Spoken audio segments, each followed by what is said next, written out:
You know, it's a decision we all make in seconds, that quick dash across the street. But this thing we call jaywalking, this seemingly tiny act, is just packed with hidden risks and a really surprising history. So, why does breaking this one little rule have such massive, massive consequences?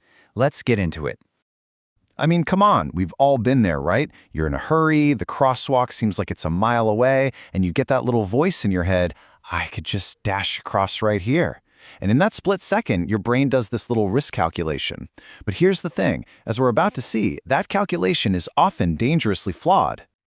All right, so before we really get into all the dangers, let's just make sure we're on the same page. What exactly are we talking about when we say jaywalking? Okay, so at its most basic, it's just crossing a street either unlawfully or unsafely. You're pretty much stepping outside the built-in safety systems of our roads. But, that definition is actually a bit of an umbrella term. Yeah, because it's not just about, skipping the crosswalk. It's also crossing when that don't walk sign is flashing. It's that sudden dart out from between two parked cars, which gives drivers literally zero time to react. Really, it's a whole bunch of different behaviors that put a person on foot exactly where a driver would never, ever expect them to be. And that brings us to the really harsh reality of it all. Because that little gamble you take to save maybe, 10, 15 seconds, it's being weighed against some truly sobering numbers. Let's take a look at the hard data. 6,516 in just 1 year, 2020. That's how many pedestrians lost their lives in the United States. And I want to be clear, we're not talking about injuries here, we're talking about fatalities. It's a staggering figure. And when you start to dig into where these tragedies are happening, a really clear and frankly disturbing pattern starts to emerge. So take a look at this chart. A full 60%. Let that sink in. 60% of pedestrian deaths in cities happened outside of a crosswalk.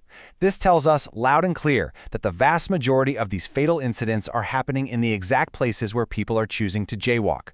This isn't random. It's not just bad luck. It's a definite pattern. And then you see this. This one is just mind-blowing. A massive 76%, that's more than 3 out of every 4 of these fatalities happen in the dark.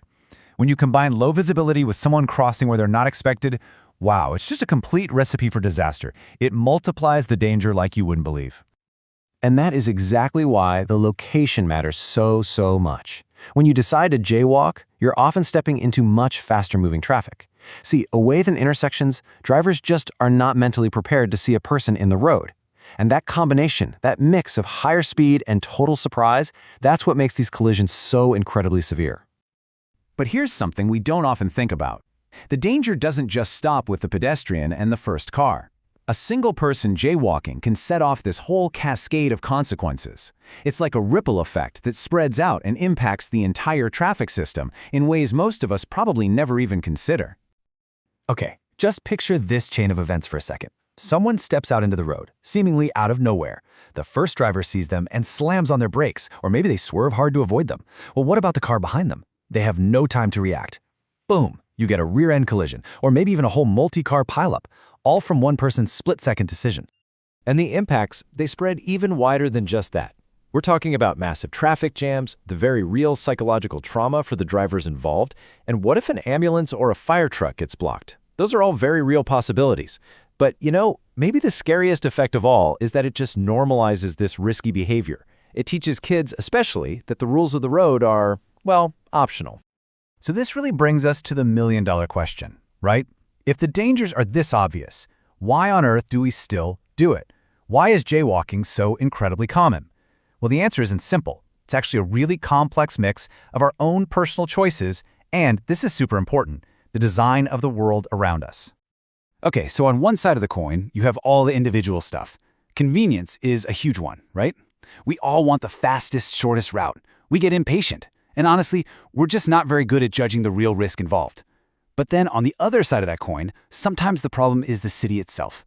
If there aren't enough crosswalks, or you've got these huge wide roads with no safe way to get across, it can feel like the design is almost forcing you to take that risk.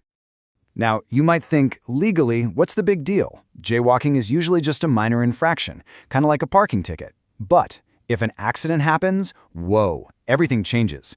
It becomes incredibly messy. Trying to figure out who's at fault, the driver or the pedestrian, is almost never simple, and it can have huge, life-altering consequences for everybody involved. All right, now we get to a piece of history that I personally find absolutely fascinating. It's hidden right there in the word itself. See, jaywalking isn't just some random term that popped up. Where it comes from, well, it completely changes how you look at this entire issue. So yeah, why jaywalking? What's a J got to do with crossing the street?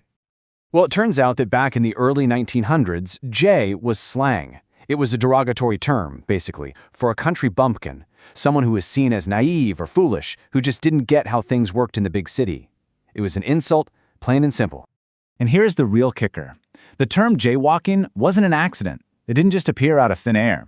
It was actively pushed and promoted by the early auto industry.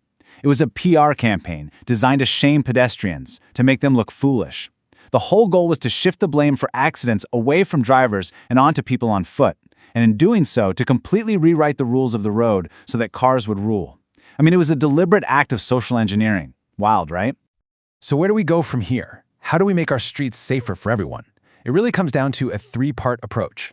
First, we need better infrastructure. That means more visible crosswalks, things that naturally slow cars down. Second, better education, so everyone understands the real risks. And third, smarter enforcement, focusing on the spots we know are the most dangerous. And that really brings us to our final thought for today. After looking at all of this, the data, the human behavior, the surprising history, what's one small shift that you could make? Or maybe, what's something you'll notice differently now when you look at the streets in your own town? It's just something to think about, the next time you find yourself stepping off the curb or getting behind the wheel. Please like, subscribe, and get notified.